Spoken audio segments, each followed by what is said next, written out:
Assalomu alaykum aziz obunachilar. Mana bizlarni judayam yaxshi ko'rgan partnyorimiz Jizzaxdan yetib keldilar. Jizzax shahrida o'zlari tayyorlab, o'zlari o'sha tuxumlarni o'sishini kuzatib, barcha analizlarni jamlab, ekoga to'liq tayyorlaydigan mutaxassisimiz mana Shahnozaxon Muhammadova bo'ladi.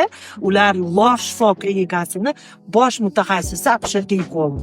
Shu paytgacha mana bular bilan birga ishlab bizni rezultatlarni juda ko'p ko'rdik, chunki ham o'sha ayolni jismoniy tarafdan yaxshi tayyorlaydilar, ham follikula o'sishini yaxshi tayyorlaydilar, ham bularda perinosdan keyin post transferniy davrini olib borish tajribalari juda baland.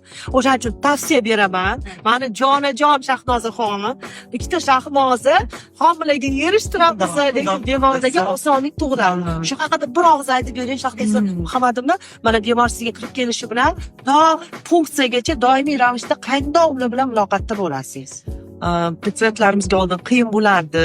Toshkentga kelishga, ketishga, har bitta analiz topshirishga kelish kerak, follikulmetriyaga kelish kerak, stimulyatsiya jarayonlarida shu yerda yurish kerak, ular qiynalardi. Ayrim paytlari sharoiti bo'lmay qolardi, programmalari yarim yo'lda qolib ketardi. Hozir shunaqa qulaylik bo'ldi.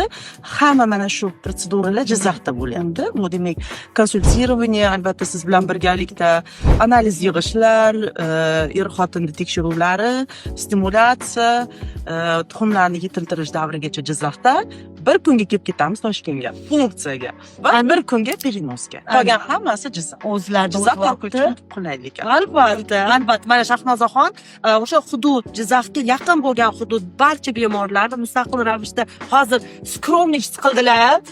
Bunga konsultatsiya qilamiz deb, menimcha bularga murojaat qilayotgan bemorlar bizga yetib kelgungacha ayrimlari bo'yicha mutaxassis sifatida o'z fikringizni bering demasalar, где-то 90% o'zlari tayyorlab, o'zlari olib kelib, o'zlari funksiya qiladilar.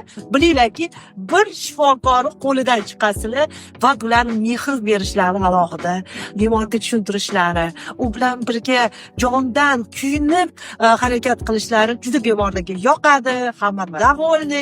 Eng kerakligi oxirida mana bunaqa chiroyli hakachilar bersanglar, biz ham davollik bo'lamiz. Alloh quvvatlasin hammalaringizni.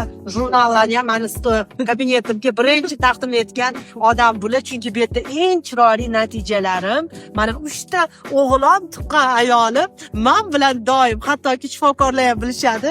Men yaxshi ko'rgan narsam mana shunaqa albomlar, chunki meni bemorlarim menga yaqin ishlab turadi.